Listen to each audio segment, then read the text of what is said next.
but it's stuck and it won't slide off the stud. 2016 Dodge Caravan.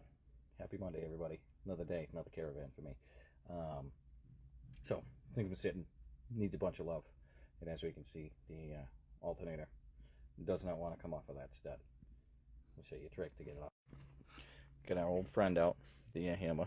Watch your ears, everybody.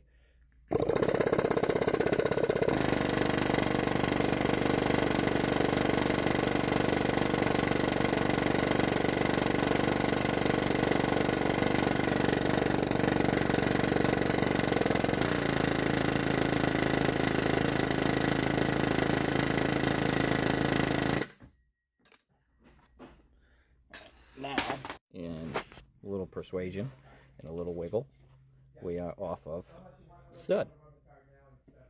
So as everybody can see, all that corrosion was actually coming